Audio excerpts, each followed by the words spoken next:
So, you want to write a novel. That's great. Are you ready to spend 10 years struggling with every aspect of it, ultimately throwing the project away as you languish in shame and failure? No? You don't want that? Okay. Would you rather have a selection of cheat codes that will improve your writing and get you on track for success? If that sounds interesting, you're in the right place. I've compiled the most important elements of writing a novel into one video that spans character development, the entire novel writing process, world building, and even tips and tricks for dealing with the dreaded writer's block. So I hope you enjoy this. Let's jump right in. Everybody loves puppies. Look at them, aren't they cute? But not everybody loves your characters. Maybe because they're boring or cliche, or they behave in ways that just aren't believable. Maybe the challenges they face are too simplistic and too easy for them to overcome. There are a lot of reasons why your characters might not be inspiring the interest and confidence of your readers, and I'm guessing that's why you're here today. But don't worry, we're going to break this problem down and give you some practical tips on how to create better characters. So say goodbye to the puppies and let's dig into this. You've found the edge where I explore writing, world building, and how to use AI to enhance your creativity. If that sounds like your thing, you're in the right place. And today I'm going to tell you some simple ways to make your characters more engaging and more relatable to build solid emotional connections with your audience. And I'm going to tell you how to avoid common mistakes that alienate readers and undermine the emotional impact of your character's journey. So come on, let's go. First, let's talk about common mistakes writers make that turn readers off. Things that make readers dislike characters almost from the first page. One of the most insidious and pervasive reasons audiences hate characters is the power fantasy, also called Mary Sue characters.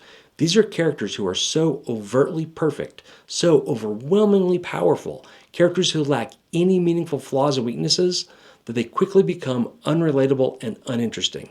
Transparent power fantasies where the author projects their own fears and fantasies onto the page instead of telling an engaging story. And for some reason, the last 5 to 7 years, this has become not only prevalent, but almost the dominant form of storytelling from a lot of studios. It's terrible. Think about Rey from the recent Star Wars trilogy. An orphan, abandoned by her parents, unwanted, unloved, uneducated, abused, which would actually make for a really interesting character, except from the very first scene, she instantly knows how to do things she couldn't possibly know how to do. She gets on board a starship, which she's probably never been on board before, instantly knows how to maintain it and pilot it at an expert level, better than Han Solo, who's been doing this his entire life. Really? Come on, give me a break. She's able to master the Force just because, without any training or practice. Again, something she's never done before and likely before leaving Tatooine had never even heard of before. And a character who suffers no ill effects from over a decade of poverty and abuse. They should have named her Mary Sue, because that's what she is. No wonder fans criticize her for being too powerful, too skilled, too perfect, without any explanation or struggle, almost like she was written that way. And this makes her totally unrelatable, unbelievable, and rendered her journey utterly meaningless. No one cared what she did because she never came across as a real person with real struggles. Compare her to Luke from the original trilogy.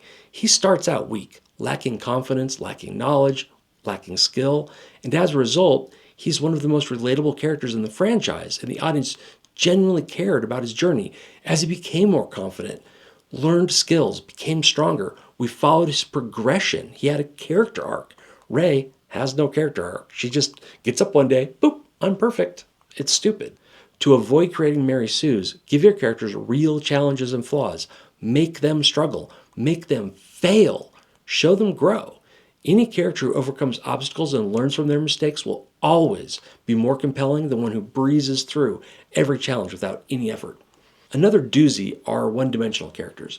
Characters whose entire substance is a single trait, who lack any kind of depth or complexity. These flat, predictable, shallow apparitions fail to engage readers and rarely hold the reader's attention. Think about a character like Bella Swan from Twilight. She often gets criticized for being too one-dimensional. Her primary trait seems to be her obsession with Edward, with little else driving her character. What does she value? What is she afraid of? What does she think her purpose is in the world? Why does she react to the situation the way she does? We have no idea, because she's just a walking, talking bit of cardboard the author found on the floor one afternoon and crammed into a book.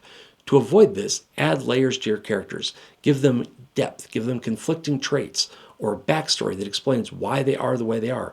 Imagine if Bella had more interests or internal conflict beyond her relationship with Edward. Maybe she's struggling with a passion for music, or has a complicated family history that shapes her decisions. And that brings us to another character killer, which is a lack of motivation. Characters without clear goals or desires often drift through a story without purpose, leaving readers disconnected with nothing to care about, nothing to look forward to, nothing to worry about. Consider Jon Snow from later seasons of Game of Thrones. His motivations become increasingly unclear, and he often appears to be reacting to events rather than driving them, which can be frustrating for viewers. And in many episodes, he's nothing more than an afterthought. As events unfold, what drives him? What is he really trying to achieve and why? Instead, it seems like they just write him in every now and then to remind you that he's there. So in your own writing, how can you avoid this? Ensure your characters have strong, clear motivations. Show the audience what your characters want, what they need, and show why they want it. Show how far they're willing to go to achieve it. Back to our example, earlier in the series, Jon's goal to protect the realm from the White Walkers was clear and compelling. Keeping motivations sharp and personal like this maintains a reader's investment in the character and the story. And understanding your character's motivations not only makes the story much easier to write, it gives the reader a stake in the outcome.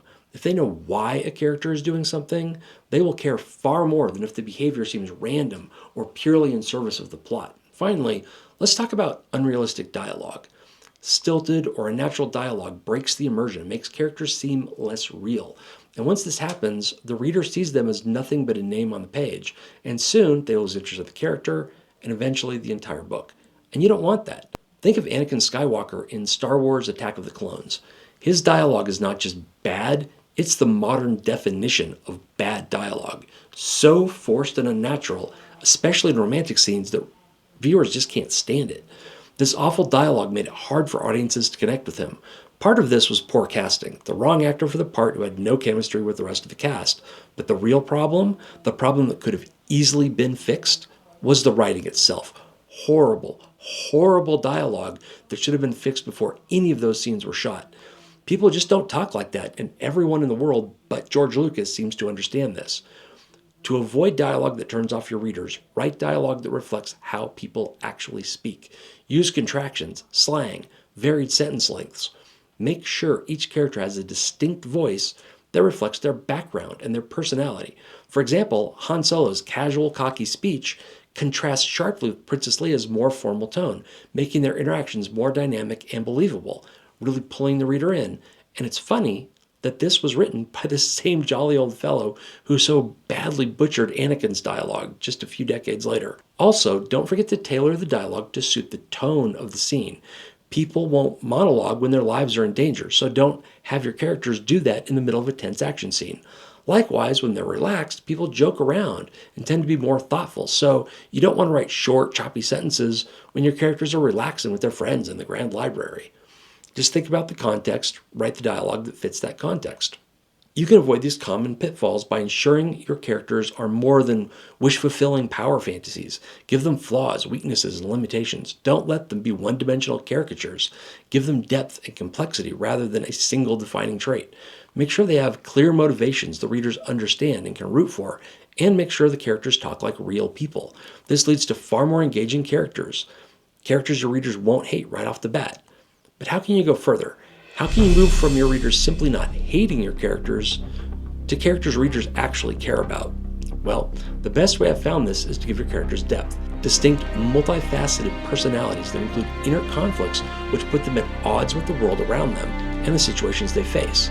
There are a number of ways to do this, one of which is to give characters a well-developed backstory. Their history informs their actions and decisions and makes them feel real to your readers. Think about Walter White from Breaking Bad. His transformation from a mild-mannered teacher to a ruthless drug lord is rooted in his backstory of financial struggles and a terminal cancer diagnosis. These elements make his actions understandable, relatable, even when they're morally questionable. Create a backstory that shapes your character's present. What events have they experienced? What scars do they carry?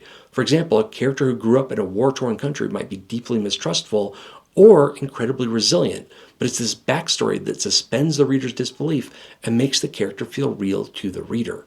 And the more you understand the backstory, the easier it will be for you to subtly weave in elements of it without dropping pages of prolonged exposition or unnecessary flashbacks, both of which slow down your story and can lose readers. Another aspect of depth is weakness and vulnerability. People are not perfect. They need both strengths and flaws, not only to be believable, but to be relatable. A perfect character feels unrealistic, a Mary Sue projecting the author's desires, and this kind of character quickly alienates the audience. And at the far end of the spectrum, a character who's too deeply flawed with no positive traits will seem unredeemable and won't connect to the audience. You need to find a balance, both for your protagonists and your antagonists. Consider Tony Stark from Iron Man. He's a genius inventor and a charismatic leader, but he's also arrogant and struggles with alcoholism. These flaws make his journey towards becoming a hero more engaging and make him more relatable. The audience can't relate to being a billionaire playboy, but most of them can relate to his flaws. Balance positive and negative traits. A character who is brave but reckless can create tension and growth opportunities. Maybe they need to learn caution to achieve their goals, making their arc more compelling. A character who starts weak and insecure and suffers to earn power and confidence is both more realistic and more relatable. And finally, to give a character real depth, they have to grow and change during the course of the story. They need to evolve. Otherwise, they start to feel stagnant and boring. Look at Zuko from Avatar: The Last Airbender. His journey from a vengeful prince to a redeemed hero is marked by significant growth and change. This evolution keeps the audience invested in his story, and it builds tension because the audience doesn't know if he will complete the arc or give in to his anger and insecurity. Plan your character's development. How do they change from the beginning to the end of the story? What challenges force them to grow? For instance, a timid character might become a leader through a series of trials, making their arc satisfying and memorable. A weak character might learn important skills from a mentor, expand on those lessons through hard-won experience, and believably be ready for the challenge they face at the story's climax. Characters with depth draw in the audience. They feel more like real people, and their struggles and challenges give the audience a reason to care about them. You can create depth and a stronger emotional connection to your characters by giving them rich backstories, balancing their strengths and flaws, and ensuring they grow throughout the story. These elements make characters relatable, compelling, and unforgettable. How do you create depth in your characters? Any go-to tricks that have helped improve your writing? Let us know in the comments so we can learn from each other and craft unforgettable characters. But applying the following tips will create an even stronger bond between your characters and your audience. Do you ever talk to an ATM? Do you ever connect with one deeply? An ATM has a rich backstory. It has flaws and strengths. And over the course of your time with it, it will teeter ever closer to that sad moment when it runs out of cash. But you don't really connect with your ATM. You don't relate to it in any personal way. At least, I hope you don't, weirdo.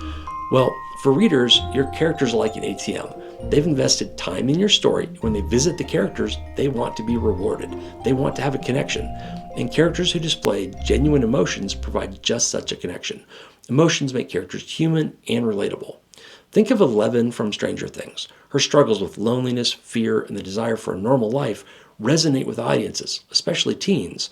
These emotions make her more than just a superpowered girl. They make her relatable. Show your character's emotions through their actions and reactions. When a character's happy, they might laugh or smile. When they're sad, they might withdraw or cry. And you need to show this. When you plot out scenes and chapters, be sure to leave time for the character's emotional reactions. Be sure to show the aftermath of the conflict. Show how the characters handle unexpected changes in their fortunes.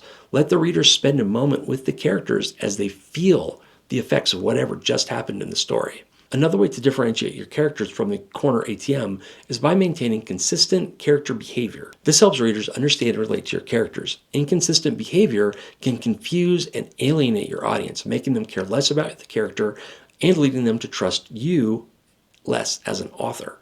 Consider Katniss Everdeen from The Hunger Games. Her protective nature toward her family and her survival instinct remains constant throughout the series. This consistency makes her actions believable and relatable, at least up until the moment she shoots the rebel leader. That was a heavy-handed because the plot demands it moment, but prior to that, her character and her values remain consistent, making her very relatable as a protagonist. Write your characters in such a way that their actions and their choices align with established traits and backstories.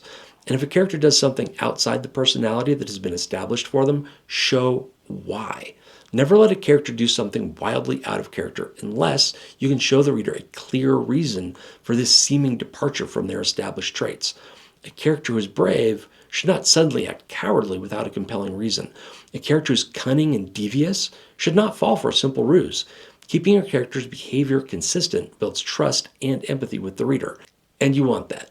A reader who trusts the author and who connects deeply with your characters will not only finish the book, they'll come back for the next one. Another way to make characters more relatable is to develop complex relationships between the characters. This adds depth and makes them more convincing. Interactions with a varied cast reveal different facets of your characters' personalities. Just don't go too far with it, as most readers don't want an endless soap opera of mix and match relationships that get reshuffled every episode. This might work well for poorly written TV shows, but not many readers have the patience to put up with this in a book. Look at the complex relationships in Community. Yes, I know this example is ironic given what I just said, but I still think it works because Community does not fall into the category of poorly written TV shows. It's actually very well written. Here, each character has unique dynamics with the others, from Jeff's reluctant leadership and Annie's admiration of him to Abbott and Troy's close friendship. And through the series, the characters' relationships shift and grow, and the group dynamic changes as the individual relationships evolve. These relationships add layers to the characters and make them feel real. To write complex relationships, show how characters interact in various situations and capture the dynamics of the group. A character will act differently if their crush is in the scene versus if their angry uncle is in the scene. And if you tell me their crush is their angry uncle, I'm going to come over there and smack you. So use nuance and subtext to further reveal the dynamics of the relationships. A character might be supportive toward one friend, but competitive with another. This can be further complicated by factoring in how other characters view them and how the situation is unfolding around them, how it might inspire competition or demand cooperation, which will further highlight these traits and the differences between your characters. So those are some ways to make your characters relatable. Create emotional connections, maintain consistency in their behavior, and develop complex relationships among them. These strategies help readers see your characters as real people who they can understand and empathize with. Now for some practical tips to enhance your character development process. The bones, the framework needed to write relatable and memorable characters starts with the development and design of the characters. Early on, preferably before you ever write a single scene, you need to flesh out your characters, develop them from a vague idea to a person you understand and relate to, so that you can structure your story in a way that brings them to life and lets your readers get to know them as well as you do. Here's some ways to do that. A tried and true technique is to interview them. Sit them down, pull up a chair. If you're mean, shine a bright light in their face and start asking them questions. The questions can be standard templates that you use for all of your characters, or they can be tailored to specific characters. This interview technique helps you dive into their personalities, motivations, and backgrounds, and create some separation between creator and character. You don't want all your characters to think and act like you. You can find hundreds of character interview templates online. I suggest you try several, play with them, and start to build a list of questions you like to ask. The questions that challenge your characters and your imagination and force you to really understand who these people are, why they do what they do, and how they will handle the situations you're about to throw them into. Ask about their fears, their goals. Ask about relationships, present and past. Ask who hurt them. Ask what keeps them up at night. Questions like, what is your biggest regret? Or what do you value most? Can uncover important details about your character that will make your story richer and more believable and will engage better with your readers. And these interviews can reveal problems with your plot or outline where your characters behave in out-of-character ways that the readers will find disturbing and off-putting, things you should fix before ever letting a reader see them. Another tool is a character sheet, a simple form listing attributes and key details about a character. Using character sheets helps keep track of your character's details, ensuring consistency and helping you build depth. They act as a reference guide for their traits, history, and development. And character sheets are another one you can find hundreds of templates for. These typically include sections for physical appearance, personality traits, backstory, motivations, and key relationships. Look around and pick the things you like and build your own. It won't take long and it will help you to quickly flesh out and understand your characters on this and future projects. Then as you write, refer back to these sheets to maintain consistency and to give you ideas how this character is likely to act in a new situation. Another fun and interesting way to create and flesh out characters is to start with a character playlist to help you understand their personalities and emotions on a deeper level. Music can capture the essence of a character's mood, history, motivations, musical taste, social status, all sorts of things. And musical taste is as unique as a fingerprint. No two people have the exact taste in music. Everybody likes something different. Consider Star-Lord from Guardians of the Galaxy. His playlist essentially defined his character, and I've heard James Gunn often starts with a playlist, capturing songs he wants to include to inspire his script writing process on a scene-by-scene level. So try a character playlist. Choose songs that resonate with your character's traits, experience, and emotional journey. Listening to this playlist while writing can help you stay in tune with the character's voice and mood, making your portrayal more consistent and vivid, and that really helps to draw in your readers. So to enhance your character development, use character interviews to deep dive into their personalities, character sheets to keep track of the details, and if you're feeling really creative, try to make a playlist for your characters to explore emotion that resonates within them. These techniques will help you create well-rounded, believable characters that your audience will connect with and enjoy. What practical tips have you found in developing your characters? I'd love to hear about it. So, if no one likes your characters, perhaps it's because they're one-dimensional, lack clear motivations, or express themselves with jarring, forced dialogue. Whatever the reason is, you can turn this around by creating deeper, more complex characters that will resonate with your audience by working up backstories to show their motivations and add depth, avoid power fantasies by giving them flaws and weaknesses, and show growth, development, and change over the course of the story. You can also lay solid character foundations by building characters with character interviews, character sheets, and making character-specific playlists. Now it's your turn. Think about your current characters. Are there any you're struggling with? What about the ones you're particularly proud of? Let's chat about that in the comments. And if you're stuck suffering from writer's block, check out this video on overcoming writer's block. And if you enjoyed this, do the things, and we'll keep making videos about writing, world building, and using AI to enhance your creativity. Either way, good luck with your writing. Keep at it, keep experimenting with your characters. The more you understand them, the better your stories will become. And remember, every character has the potential to be unforgettable with the right development. Hi, today we're going to talk about the life cycle of a novel, the different stages it will go through as you're creating it. So let's step back and look at the whole process from that first seed of an idea to your final draft when you can call it done. I want to share this with you so that you can learn from my experience. I want each and every one of you to write a great book. And I know each and every one of you has at least one book in you, if not a dozen books or more. I don't want to see you making the same mistakes I did starting out. I'd rather see you learning from my mistakes and doing this the easy way. And it can be easy, trust me. This is embarrassing, but I have to tell you about my first book. The book where I learned to write by doing pretty much everything wrong. I didn't have a plan. I did not have a clear vision. I wasn't saying anything that mattered. I didn't develop my characters or my world before I started. I didn't have an organized approach to revisions, and I spent 6 years beating my head against this book. Let me say that again, 6 years. That's not good. And you know what? This novel is terrible. It's a 180,000 word mess with a plot that moves slower than most glaciers. Too many characters in too many places doing too many different things, most of which don't matter to the central story. It's messy, muddled, has an unsatisfying ending, and of those 180,000 words, at least 100,000 of them are just boring and badly written. It is such a mess, I doubt I'll ever open it up again or spend any time trying to salvage it. This is what we in the business call a trunk novel. You'll never see it, and I'll probably never look at it again. But it was 6 years, 6 long, frustrating years, and all I learned was what not to do. So don't be like me.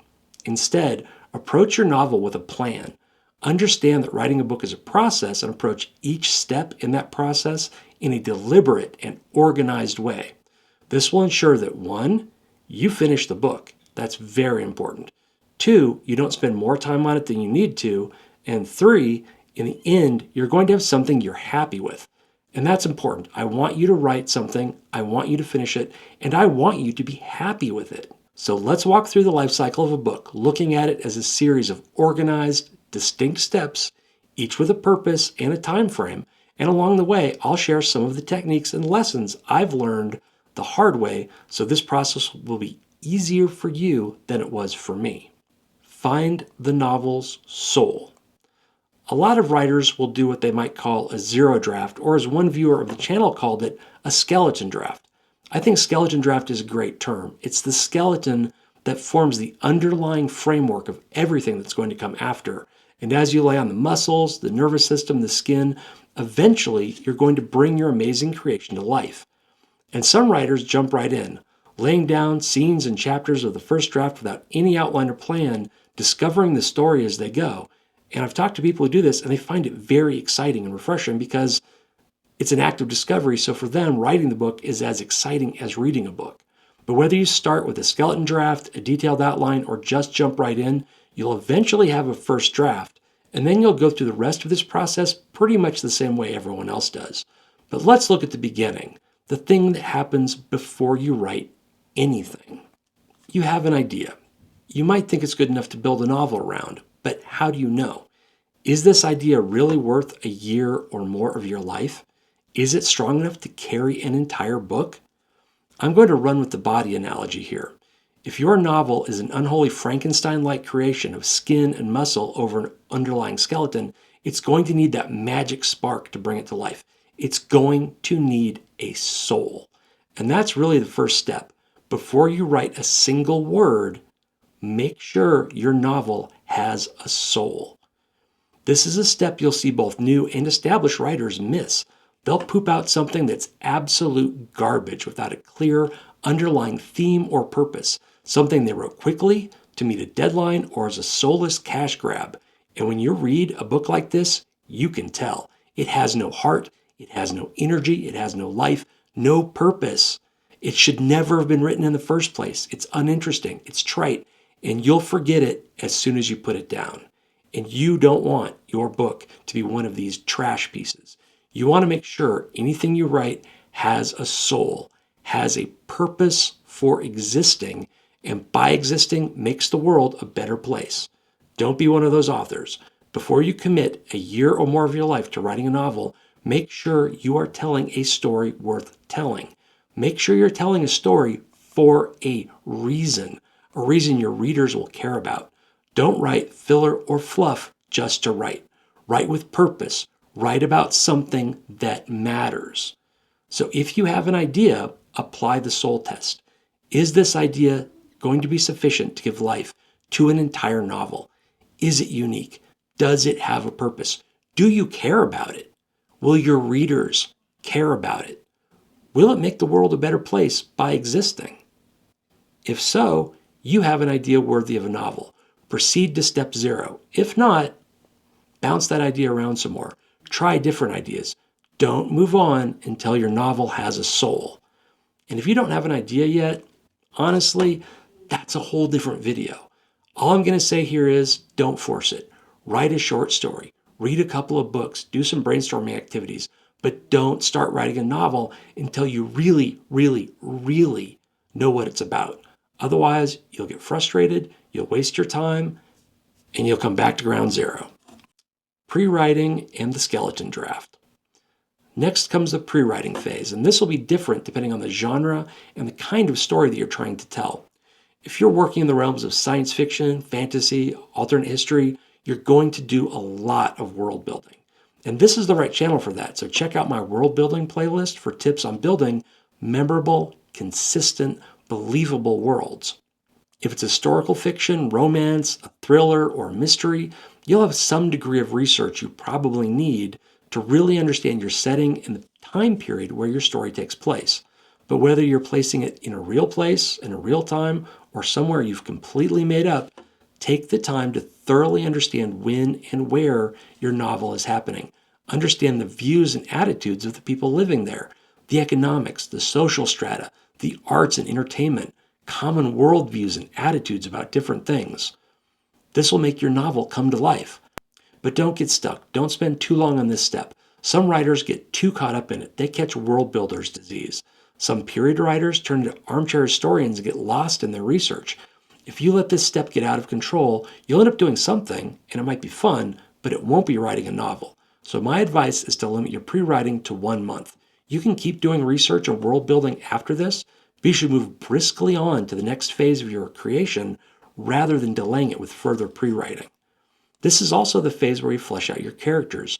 Determine who the cast consists of, what they're like, what their goals are, their worldviews, their beliefs about themselves, their strengths, and of course, their weaknesses. Characters readers care about have a great deal of complexity. They are imperfect. They have room for growth. They have more than one motive competing against each other. A character who starts out too perfect is the most boring thing on earth, and these kind of Mary Sue characters have ruined more books and movies than I can count. Make your characters interesting, complex, imperfect, or else your readers are not going to care about them. And if they don't care about your characters, they're not going to care about your novel. And of course, the outliners among us will outline as part of pre-writing. This can be a simple 2 to 3 page schematic like the kind you create using the snowflake method. It can be a bulleted list, or it can be a detailed 40 to 50 page treatment that covers every chapter and every scene. But whatever your outlining process happens to be, I'll leave you with the same suggestion I did on world building and research. Don't spend too much time on it. Some people get lost in their outlines, and this blocks them from writing the book. Give it a month, no more. After a month, use what you have and start writing. After the pre-writing, you can write a 0th draft. That's a hard thing to say, 0th draft. Ugh. Let's call it a skeleton draft because that's a more interesting name and it's easier to pronounce. Personally, I think this is a very smart choice, as a skeleton draft will reveal structural problems, character problems, and issues with your core concept before you spend 3 to 6 months writing that first draft. A skeleton draft is more than an outline because you're actually writing scenes and chapters. You're just not putting a lot in them. Sparse description, abbreviated dialogue, outlines of action scenes and set pieces. This draft will be probably no more than a quarter the length of your actual novel, a few pages per chapter, no more. But you're actually writing it out, getting a feel for the place, the story, the characters, the point of view, the voice, and how you want to describe it all. It's also a place to experiment with unusual structures, complex timelines, and other ideas you may or may not carry forward. It's a low-stakes environment where you can afford to take risks, because if you throw it all away, you've only lost a couple weeks, maybe a month, and then you can just proceed with your next idea. And this exercise will also tell you if this story works. Do you see character growth? Do you have building tension that resolves in a satisfying climax? And does that resolution resolve the underlying story questions? And does it clearly have a soul? If it does, you're golden. Move on to the first draft. If it doesn't, spend more time here. This is your skeleton. It's a framework that determines the shape and the ultimate potential of your novel's final form. If your skeleton only has one leg, your finished novel is only going to have one leg. If your skeleton has a hunched back, your finished novel is going to have a hunched back. So make sure it's what you want before you move on to that first draft. And that's another reason why the skeleton draft is a great idea. It's a dry run of the first draft process, and it'll really show you what you've got and what you can do with it. It will save you time, heartache, and painful revisions. And once it's done, you're ready for your first draft. The first draft. This is where the writing really starts, where you start adding meat to the bones we developed in the pre-writing or skeleton draft phase. For those of you who went straight here and are going to pants this whole thing, that's awesome. I honestly don't know how you do it, But here you are, and I bet some of these tips will help you too.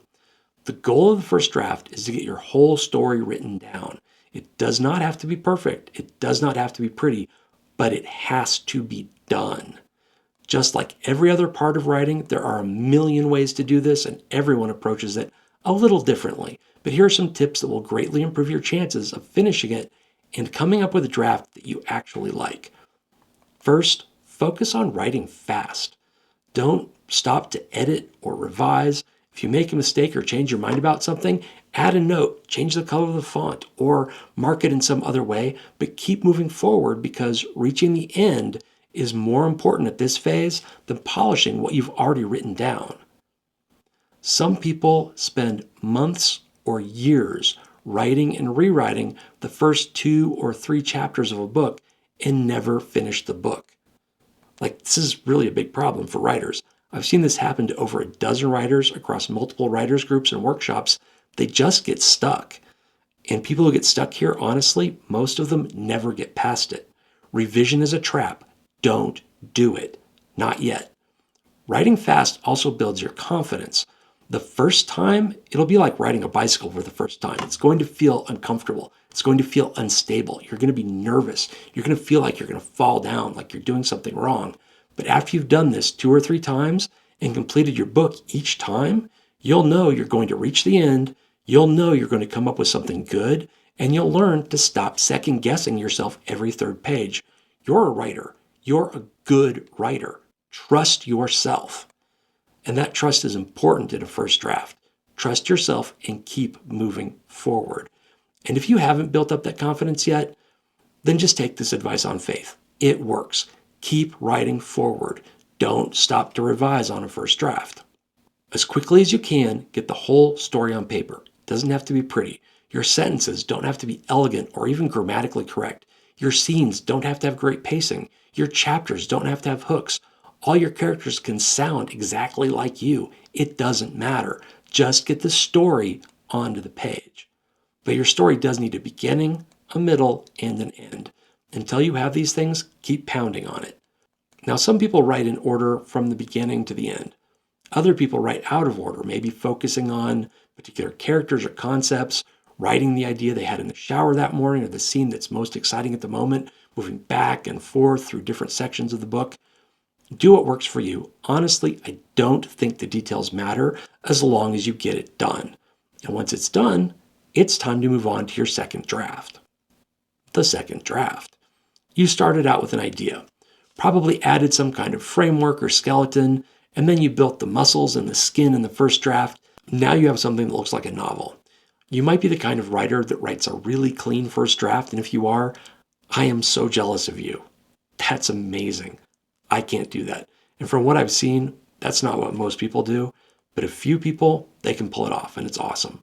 But for most of us, the end of the first draft looks like some kind of misshapen, distorted homunculi that vaguely looks like a novel, but in a twisted, unnerving way. And you and I both know it's going to need a lot of work to get it into a form presentable to the public. I have a video that breaks down how to approach a second draft, chock full of great tips. Check it out here or here. I don't know which side it's going to end up on, but check it out if you want more details on this step. The key things to keep in mind for a second draft. First, it's a good idea to plan a complete rewrite for your second draft. It should take less time than your first draft, but a complete rewrite is often easier and faster than trying to stitch together the disparate elements of your first draft. Second, it's probably too early to share it with beta readers or your writing group. Sharing too early is going to lead you down a bunch of rabbit holes that will waste your time and your energy. Finish the second draft, you'll have something that much more cleanly and clearly captures your vision, and that second draft is about the earliest you should share it with other people. Third, I suggest taking a pause to read your entire first draft. Make some notes, and maybe even a new second draft outline. That's actually what I do, which shows you in detail what you want your second draft to look like, including notes on pacing, scene and chapter structure, notes about elements you want to highlight and bring to the forefront, including personality traits of your characters, details of your world, clues and other elements of mysteries, engaging and believable interactions for your romance, and so on. Focus on the things you missed or which fell flat in the first draft so you can make them really shine in the second draft. And then turn that crank and finish the second draft. Third draft and later drafts. After your second draft, you have a novel. For most of you, it's not ready to be published yet. There's a lot more work to go, but it's a story that makes sense. It has a good structure. It's well paced. Some of the writing is probably good, and some of it probably needs more editing, but it should be good enough to share with your beta readers, and this is a good time to get feedback. A lot of things, including structural problems and plot holes, are easier to fix now than after you've spent a couple more months polishing everything. This is also a good time to take a break. You and your novel can benefit from some time away from each other. Let it sit idle for a couple weeks or a month. This allows you to get some distance from it, and when you start getting feedback or you reread it, you're going to see it with a fresh perspective and be more likely to catch your own mistakes and to see ways you can greatly improve it by bringing out things that maybe you didn't focus on as much as you could have, things you couldn't see when you were so close to it for so long. Some people will even set it aside while they write the first draft of their next project. And if you've got a good pipeline going, this is a great way to clear your mind and keep up your productivity. However you approach it, plan for a few more drafts. From here on out, each draft should go relatively quickly and will have a much more narrow focus, such as making scenes and chapters more crisp with clear ups and downs, putting in clever hooks to draw the readers forward, or drafts focusing on polishing the writing at the paragraph and sentence level. And some drafts will focus on structural, plot, or other problems that you find during your revision or that you've heard in the feedback from your beta readers. Here, writers diverge greatly. Some people only do 3 drafts. Some people do 7, 8, 12, 15, 20. My advice is to write as many drafts as you need to, but don't overdo it. You'll get farther as a writer by writing more books than you will by simply polishing one book endlessly. Don't be Sisyphus pushing that rock up the hill and letting it roll back down over you. Go on to the next hill. You'll be happier, you'll be more productive, you'll be more successful. Some things to try with subsequent drafts. Have each draft focus on one specific thing. For example, have one draft that focuses on sentence structure. Another draft that focuses on reducing your word count and getting rid of all the fluff. Another pass to get rid of troublesome words that you overuse. Another to focus on dialogue, making it clean, crisp, interesting, and ensuring the characters all have unique and distinct voices that you can tell apart even without their dialogue tags. You get the idea. So this is how I approach it. My third draft is about pacing and getting rid of fluff. My fourth draft is about dialogue and character development. My fifth draft is line editing, focusing on grammar, word use, and getting rid of troublesome words. I really try to not go past the fifth draft, but I have. I have an unpublished zombie novel that's been through 8 drafts, and the last time I read it, I decided it needs a 9th. Sadly, that 9th draft is mostly about reinserting scenes and characters I cut somewhere around the 6th draft when I was trying to trim it down to a specific word count. But on a reread, I see those parts are important to understand the characters and fleshing out the world, and it's not alive. It doesn't have as much of a soul without those elements. But that's what you have to do. You have to decide what you're going to keep and what you're going to toss, and you have to decide when you're done and when you're going to start working on your next book. And like in that example where I'm up to probably a 9th draft, I probably overworked that book. I probably should have stopped sooner because I started breaking things that were working, and then I've got to do another draft to go back and fix those things that I broke. So that's the life cycle of a novel. Sure, there's marketing, selling, publishing, and all that crap, but that's a topic for another video. I heard you finished your first draft, and now you're staring at that hot mess with a mix of excitement and trepidation, not sure what to do next. First, congratulations. Getting the first draft done is a major accomplishment. Many writers never get this far. Finishing your first draft is an achievement, so you should celebrate. Seriously, go get that double macchiato, diet, half-calf, mocha, whatever it is you like so much, or just buy yourself a nice bottle of bourbon like a professional writer. Angel's Envy and Bullet are my current go-tos. Whatever your poison, do something nice for yourself. Second, you're right to feel nervous because this is where the real work begins. This is where you take that beautiful mess and transform it into the engaging, memorable, well-paced masterpiece of modern fiction it's meant to be. So whether this is your first time staring down the barrel of a second draft, or whether you've been here before, here are 5 things that make the second draft easier and get that book done faster. The second draft is often the hardest. I started the second draft of Mink and Luna this week, so this topic is very much on my mind. The first draft is fun because I keep it loose and focus on being creative, getting words on paper, and reaching the end without ever looking back.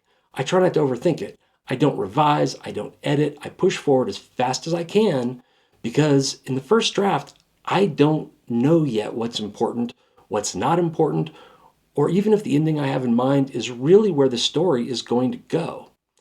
Editing, restructuring, wordsmithing sentences, dialogue, pacing, all these things, all this polishing and fine-tuning, that comes later in the process. It's only after the first draft is on paper that I really understand my own story and what I need to tell the reader.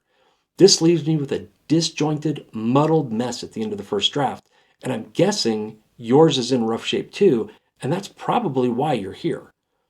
But hey, don't worry about it too much. First drafts often have inconsistent points of view, rough writing, messy sentences, terrible pacing, weak characterization, and a whole lot of extraneous words, even entire scenes that just need to be cut. Hammering this disjointed mess into a story that engages and delights your reader might seem like a daunting task, but if you come at it systematically with a clear plan and well-defined objectives, you'll get it done in no time. Now, I don't know if this is the best process for you, but it works for me and it's faster and more consistent than other ways I've tackled second drafts. So let me tell you my 6-step process for tackling the second draft. Suffer the pain, read your first draft, all of it. The first step is looking back at what you did in the first draft. For me, this can be a painful experience because that first draft is usually such a mess. I'll come across scenes that are engaging, strongly written, ready for publication, and feel really proud of myself. And then I'll run into a few that are absolute garbage, so tangled and messy, I don't even know what I was trying to accomplish. And when I see those, I'll ask myself, why do I even bother to write? For me, it's a real roller coaster of self-esteem. But you have to go through it. Even if your first draft is as messy and inconsistent as mine, read it all and read it as fast as you can. Take a few notes, maybe leave a few comments, but don't rework anything on this first pass. Focus on reading. Focus on uploading the whole thing into your brain and focus on what you really wrote. What is actually on the page? Don't think about what you remember writing. Don't think about what you wanted to write, but look at what you actually wrote. That's very important. You have to see it for what it really is. This review and mental upload gets you ready for the remaining steps.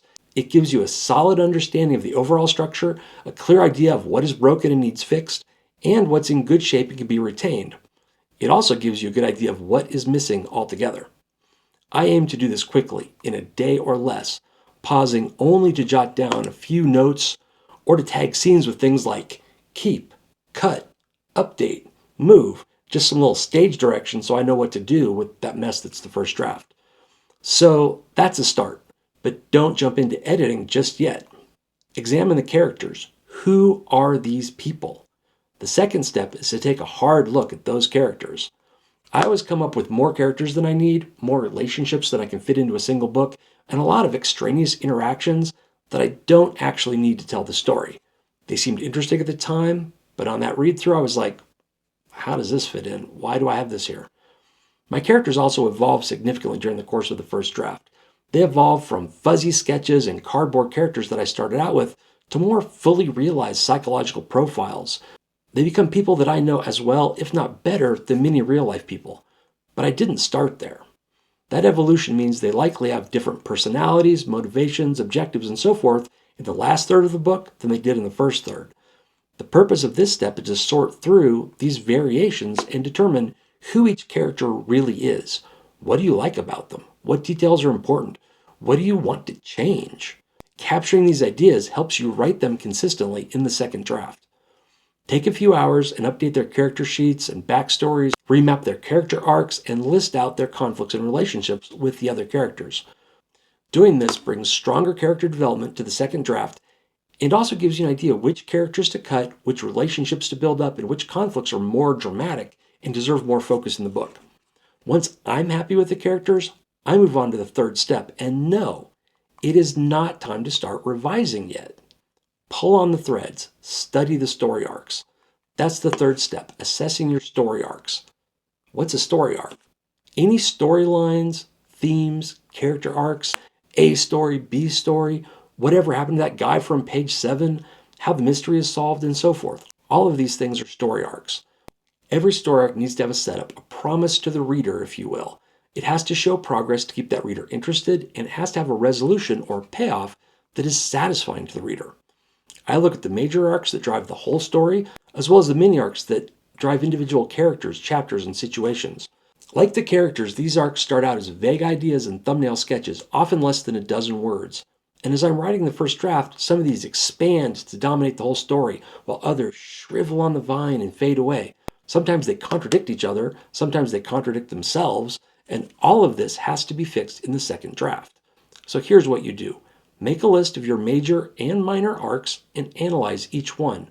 What is the setup? How's the reader introduced to this arc?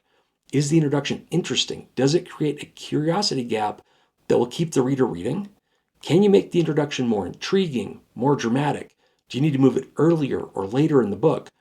And what's the payoff? How does this arc resolve? Is it clear to the reader that this is the resolution? Is it dramatic and satisfying? Can you make it more intense? Does it resolve at the right time? A big payoff in the middle of Act 2 is good for a minor character subplot, but if you resolve a central story question in Act 2, you might lose the reader before Act 3. And how does the arc progress? What happens in between the setup and the resolution? Do these things happen fast enough?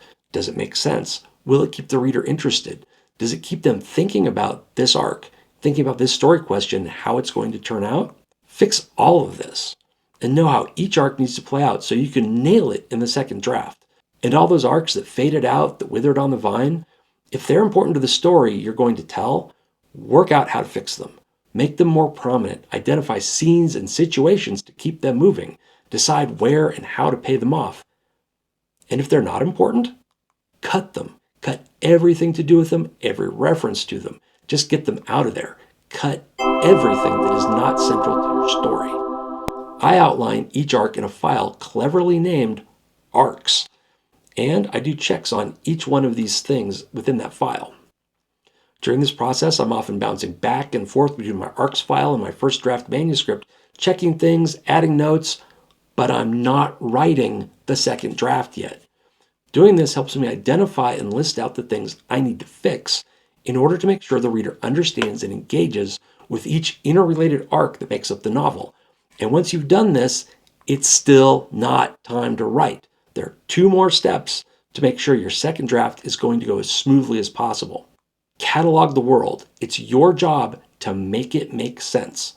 The 4th step, which is especially important in genre fiction like science fiction and fantasy, is to step back and look at the world building. Even for contemporary settings, getting location and cultural facts right is critical to maintaining the reader's suspension of disbelief. This step is all about checking for consistency, clarifying details that may have been fuzzy, and working out inconsistencies and incongruities that will confuse your reader or pull them out of the story altogether. Look at the geography, cultural references, history, organizations, portrayal of magic and technology. All of those kind of things that form the backdrop against which the story takes place need to be consistent. You need to nail them. But this step is not about fixing it. You're not writing yet. No, what you need to do is catalog these and organize important world building details so you know what they're supposed to be and can quickly look up those details as you write your second draft. It's also the step where you look at contradictions and inconsistencies and decide which way you want to go. Does the magic come from the heart or from burning the mana of glib-glob crystals? Pick one, because they don't fit together. Only go with one and focus on that one in your second draft. I'll also flag certain kinds of things for removal or repair. Note things I need to introduce earlier or that have dependencies on each other, things that need to be more prominently shown to the reader, and things that need to be explained more clearly. Because it's my world, I understand it, the reader does not, and I've got to pull them in there and keep it consistent for them so it makes sense. I put these details in a world-building dictionary, and during this process, I make updates to the dictionary so it has the latest and greatest info, and I'll add notes in my manuscript if there are things I need to address. But I'm not writing that second draft yet because there's one more step. and it is the most important one. Outline the second draft. Here we are, step 5. Are you writing this down? Are you? You're right, you don't need to do that. Just watch the video again if you forget something. With your novel uploaded to your brain, your characters worked out, the story arcs mapped out, and your world building nailed down, it's time to outline your second draft. I start cold, a blank piece of paper. Well, a blank Word document. And I write a new outline from scratch that's more coherent, more detailed, and more specific than my first draft outline. I do this because I don't want to carry over any mistakes or garbage I forgot to cut, and because my second draft outline is structured differently and serves a different purpose than my first draft outline. My first draft outline is generally nothing more than a long, bulleted one-note list. Its main purpose is to capture my brainstorming and guide my day-to-day writing without constraining it. This first draft outline breaks the story into arcs, but not usually into specific chapters, almost never into scenes, and it doesn't include things like hooks, cliffhangers, scene and sequel setup, or other procedural or structural elements of the writing. But I want all of this in my second draft. So whatever your process, I suggest you put together an outline specific to your second draft and use it to capture all the characters, arcs, world building, and other elements your story needs. I use a specific scene template and break out everything into chapters and scenes.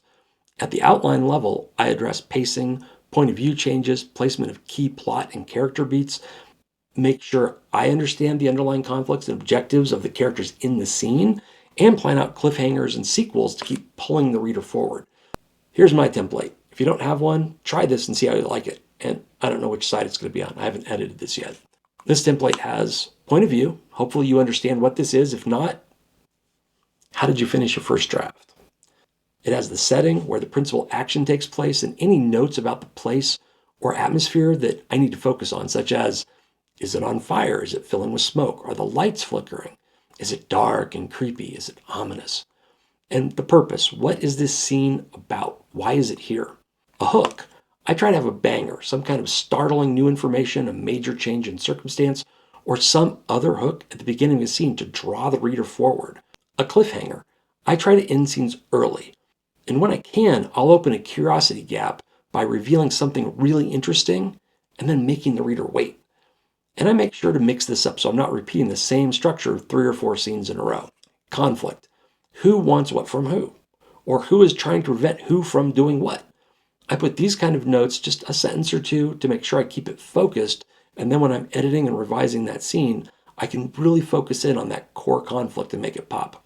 Story questions or goals. This ties back into the arcs.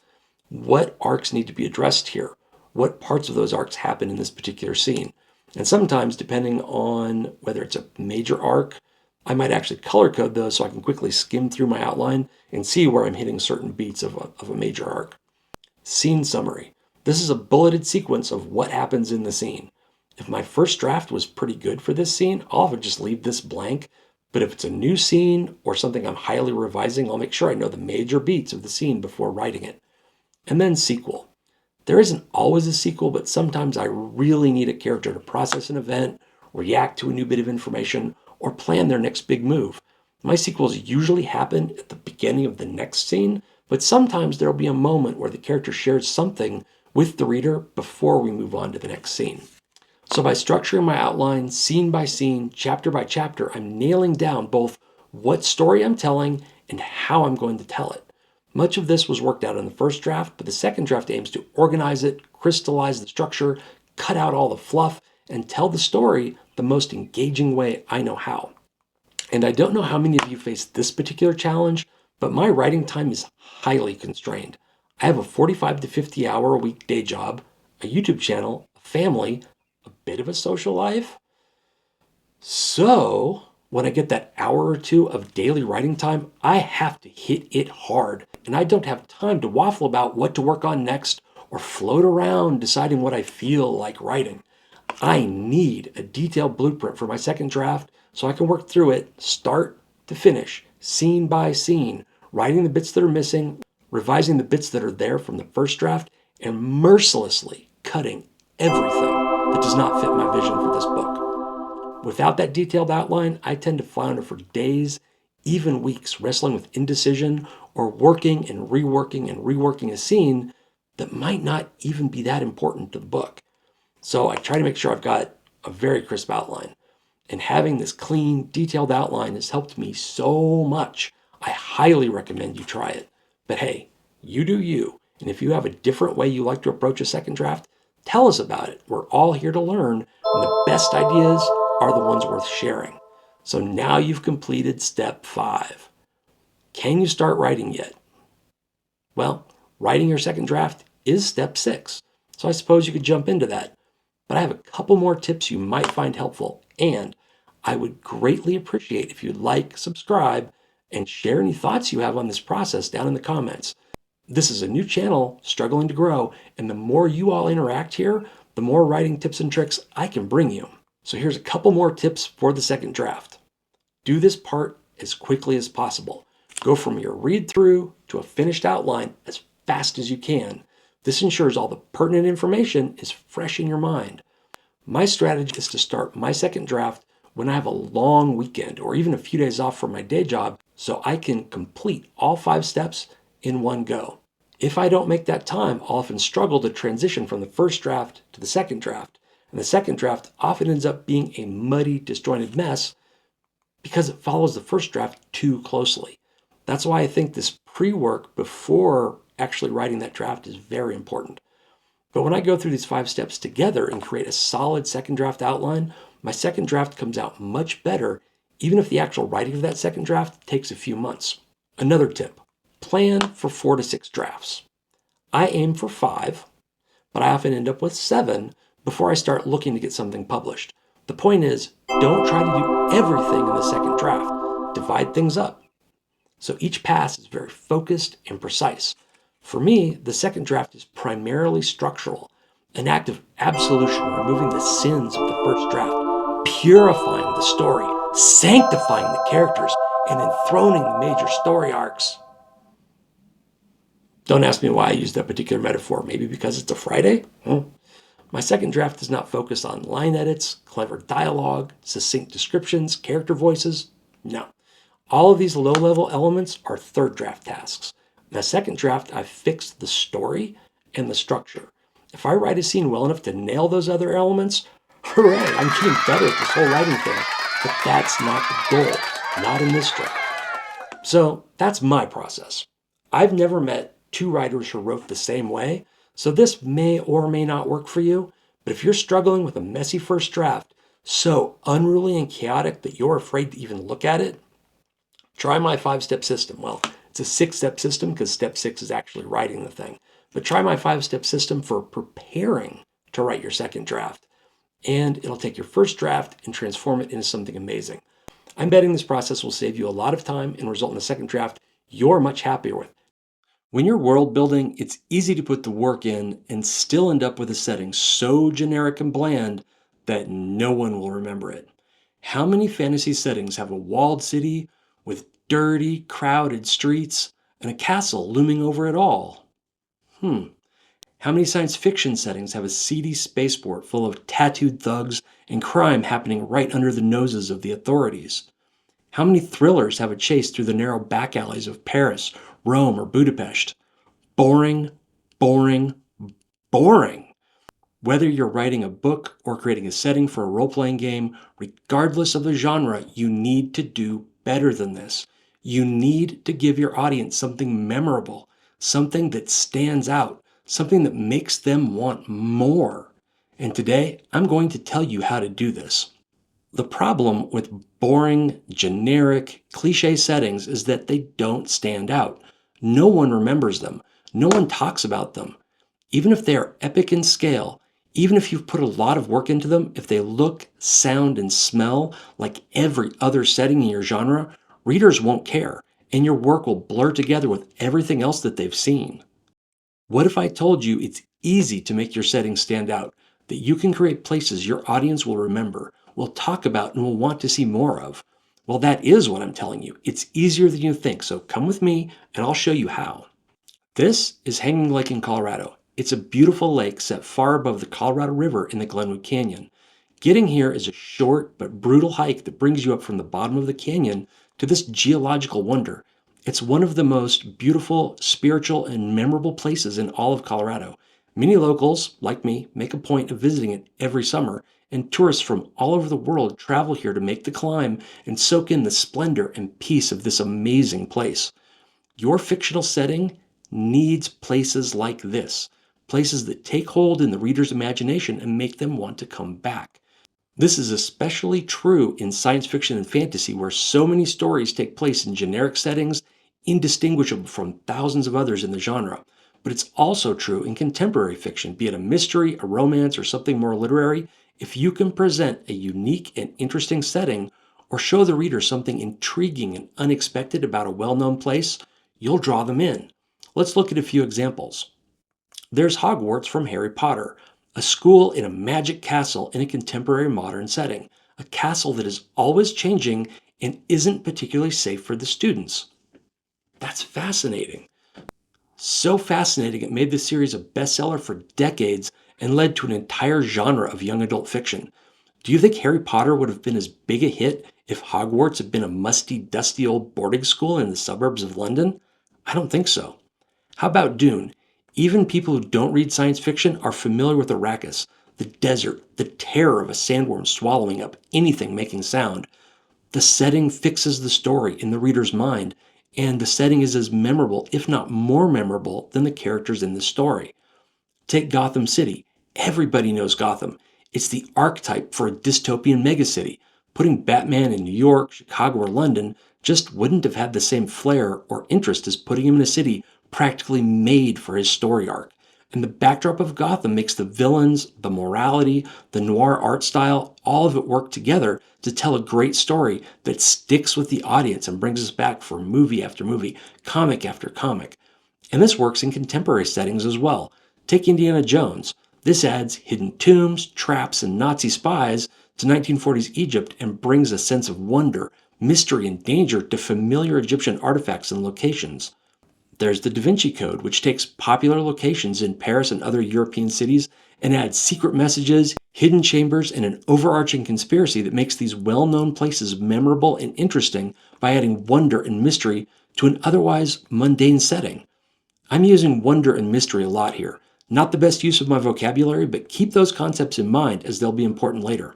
So how do you do this in your setting? Whether it's a unique world you've imagined just for your stories or a real world place where you're telling your tale, you can spice it up and make it unforgettable. Let's look at some tricks for doing that. And if you're enjoying this, like, subscribe, and leave me a note. That helps the channel grow and helps me bring you more videos like this. The first trick is to add elements of wonder to your setting. This is a trick I picked up from running role-playing games. A rule of thumb in running a role-playing game is to have at least one memorable set piece in every game session, a place unlike any other that your players have experienced, and that will give them something memorable and exciting to focus on. This trick works in fiction as well. Every setting needs something unique and memorable, something that inspires the imagination, draws in the reader, and stays with them after they put the book down. That's the first trick. Make up something spectacular, grand, unusual, unique, and weave it into your world. It's best if this fits into your story, a place where you can set key scenes, a place where drama unfolds and which has a meaningful impact on the narrative. But even if it's only part of the backdrop, adding wondrous elements to the environment will cement the setting in the reader's imagination and can be used to frame the theme and tone of your story. Now, the first couple times you do this, it might feel goofy, but trust me, it will make the place memorable. And after you do this a few times, it will become an easy habit in your writing and your world building. Let's look at an example from my world, a planet called Mestrit. What's important for the setting is that this is a mining world, specifically a key source of fissile material and graphite. But a mining world? Boring. How can I make this more interesting, more memorable? I can go big. Strip mines are massive, destructive, and distinct. So let's start with a strip mine, but scale it up beyond imagining. I'll have one of the planet's moons be a rich source of graphite, but have a mine operating on such a scale that 20% of the moon's surface is one massive mining pit, visible from the world below. And I can go unique. What about that fissile material? Uranium, plutonium. Real-world mining of this kind is boring.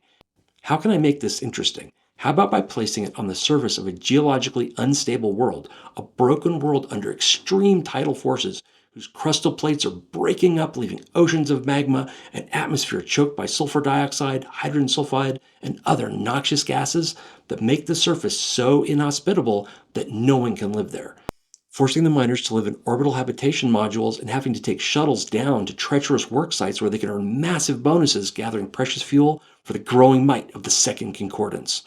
It was a boring mining colony. Now it's unique, a memorable setting for my story to play out in. Another example you're probably familiar with is the Great Wall of Westeros in Game of Thrones. It's not just a castle wall or palisade. It's not any kind of typical medieval fortification that you'd see in any old fantasy. It's a 700-foot high, 300-foot thick wall of ice. It's a geological feature. It's epic, and it's a key focal point of the story. And you can do this in any setting. Add wonder by making it bigger, making it more dangerous, harder to get to, making it strange. But whatever you do, don't let it be a generic, forgettable place that's the same as what your audience sees in every single story. Make your setting unique and distinct from all the others. And there's one more trick that can quickly take an average, generic setting and make it pop. But what about you? How do you make your setting more interesting and set it apart from familiar places your audience has already seen? I'd love to hear your ideas, so tell us about them in the comments. Now remember those words I overused before? Wonder and mystery. Well, we just talked about how to add wonder by making it bigger. Another trick is to add mystery. This could be an unanswered question, a legend, a puzzle, a rumor, but it will work best if this mystery is central to your story rather than a backdrop item.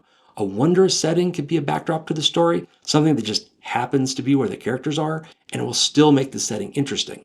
But a mystery should involve your characters. It should be something they care about, something that will affect them. Let's look back at Indiana Jones. If there were secret chambers and ancient artifacts and a Nazi conspiracy, but Indy was in Egypt on a vacation, perhaps engaged in some kind of romance story unrelated to the mystery wouldn't add anything to the story. It wouldn't matter. The characters wouldn't be involved in it, so the audience wouldn't care. When you add a mystery to your setting and your characters engage with that mystery, you create an intrinsic link between the characters and their environment. This engagement turns the setting into a dynamic element of the plot. The mystery propels the characters to explore, discover, and interact with their surroundings in meaningful ways. It transforms the setting from a mere backdrop into a vital component of your narrative, and it makes the setting itself more important and memorable to your audience. And a mystery should be dynamic. It should unfold and evolve as the story progresses. Introduce clues gradually. Allow the characters and the readers to piece together the puzzle over time. These clues should be woven seamlessly into the environment, hidden in plain sight, waiting to be uncovered through interaction and observation. This not only keeps the audience engaged, but also encourages a deeper connection with the setting. In essence, a setting imbued with mystery becomes a character in its own right, one that evolves, reveals secrets, and influences the course of the story. And it takes an ordinary place, a mundane environment, and makes it special, unique, something that's yours and that your readers will remember. By intertwining mystery with the environment, you create a richer, more immersive experience that captivates your audience and leaves a lasting impression. And best of all, it clearly differentiates your little medieval village, your sprawling urban expanse, or your alien colony from the 1,000 others your audience have seen. The bottom line is, don't use bland, generic settings. No matter how realistic or on theme they might seem, your audience won't remember them. They won't set your world apart. Instead, put in the extra effort to make your setting as unique and memorable as you can. Make it bigger, more dangerous, stranger, more mysterious. Make it more, and your audience will come back wanting more. Over 80% of writers experience writer's block at some point in their careers. If you've ever stared at a blank page, you're not alone. And if you're facing it right now, I'm sorry. I know that's a rough place to be. But what if you could banish writer's block forever? Today we're tackling a universal struggle, overcoming writer's block and unlocking your creative potential. I've definitely been there myself, staring at a blank page with my mind completely empty. It's rough, especially when life gets busy and those precious hours are the only time you have to write. I've sat staring at the keyboard for most of a writing session with nothing coming to me, feeling unable to move forward, unable to even start. And I've had this go on for a week or more where I get this feeling every day. And I've also gone through creative dry spells where I can edit and revise, but just can't seem to get excited about anything new, and it feels like the ideas are just gone, like I'm not creative anymore. And that's writer's block. Writer's block can rear its ugly head for various reasons, such as a fear of failure, striving for perfection, or feeling uninspired. And when it happens, it's like hitting a creative roadblock that can significantly impact your productivity, your self-esteem. It can be frustrating, demotivating, it can make you feel like giving up. But don't give up. You can push through writer's block. Trust me, I've done it many times. Let's talk about some common reasons why people have writer's block in the first place. The first is just the fear of failure or not being good enough. A lot of writers, including myself, fear that our work won't measure up. We fear that it won't measure up to the work of other writers that we admire. We fear that it won't engage with our audience. We fear that it won't be as good as the last thing we wrote. And this fear can be paralyzing. It can prevent you from doing any writing at all, and you don't want that. Then there's perfectionism. As a writer, you want every word to be perfect, every sentence to be flawless, and you'll pause to check your grammar. You'll stop to fret over the exact word you want in a sentence. You'll try too hard to be clever, really wanting to impress your reader and show them how smart you are. Or you might fiddle with sentences and paragraphs, really trying to get a certain sense of pacing or to create a specific tone or feeling. And this can lead to endless revisions and second guessing, stalling your progress, especially in a first draft. Try not to do this. It'll just slow you down. Other times you'll get blocked by a lack of inspiration. The ideas just don't come, or you have ideas, but they feel weak, boring, unoriginal. You've all heard that you can't wait for inspiration to strike, but what if you sit down and there's nothing but crickets? No ideas about the next scene. No curiosity about the cliffhanger you just wrote. No strong feelings about what you want to have happen to your characters or what your antagonist is going to do next. When any of these strike, we feel stuck, unable to move forward. It shuts down the process. It drains away your time. It makes you feel bad, like you're failing. And all these negative feelings, they build on each other, growing and growing into this nasty cycle that just feeds on itself and makes it harder and harder to break free. But don't worry, there are practical strategies and ways to beat writer's block. The first is to have a solid routine. And if you already have a routine, you might try changing it up. Creating a daily writing schedule establishes a sense of discipline and normalcy. By dedicating a specific time each day to writing, you train your brain to anticipate and prepare for creativity during these hours. And you have the rest of the day to let your subconscious run wild, coming up with creative ideas, visualizing the next scene, maybe realizing something you just wrote contradicts with something earlier in the book that you want to go fix the next time you sit down. And this regular writing practice helps to diminish that fear of the blank page. It gets you in the zone faster. It reduces the stress of not knowing when you're going to work on your project again. I have a whole video on creative stress. Go check that out if you're interested. And if this ever stops working, change it up. Swap your exercise and your writing times. If you have a longer writing block, break it into 2 smaller sprints instead of 1 big block. And if it's still not working, just take a day off and come back fresh the next day. But what else can you try? Free writing is an exercise that seems to help a lot of people. And for some folks I've talked to, it's part of their daily warm-up. They just do 10 to 20 minutes of free writing first thing, and that kind of eases them into whatever they're going to be working on for the rest of the day. For others, it's a trick to come up with ideas when nothing is flowing. For me, when I do free writing, it ends up with videos like this. This whole script started as a free writing exercise. And if you aren't familiar with what it is, free writing is simply unstructured, undirected writing. Set a timer for 10 to 20 minutes and write nonstop until it goes off. Just write. Just keep pounding those keys, keep moving forward. Don't worry about grammar. Don't worry about punctuation or coherence. Don't worry about content. Don't try to force a particular subject. Just go with the flow and keep typing. Free writing should be an almost random stream of consciousness that you don't interrupt and you don't try to steer. And for me, personally, when I do free writing, I don't even go back and read it most of the time. If some idea came up while I was free writing that resonated with me and it stuck with me to the end, then I'll stop at the end and I'll take a few minutes to write out that idea. Just rewrite it from the beginning and flesh it out after my free writing time is over. And free writing in this way allows you to bypass your inner critic. It allows you to unlock new ideas and thoughts that can jumpstart your writing process and can send you off with a lot of momentum. Another idea, if you're feeling blocked, is to change your scenery. Believe it or not, something as small as changing a room or even changing the direction you're facing can rejuvenate your creativity, and a larger change can do even more to reset your brain.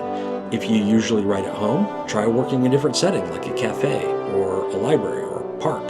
The surroundings can offer a fresh perspective and give you inspiration, breaking the monotony, and it helps you see your work in a new light. And just going to a new place, the drive, the walk, or the bus ride, that gives you time to think, time for your unconscious to tee up some fresh ideas so your analytic mind has something to play with when you sit down in that new environment to write. And I've done a lot of my best writing in coffee shops and libraries especially.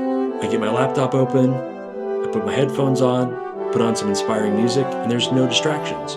The refrigerator's not calling to me with a tasty snack, the coffee machine's not calling to me to refresh my drink, the pets aren't snuggling in my lap trying to get me to take a nap with them.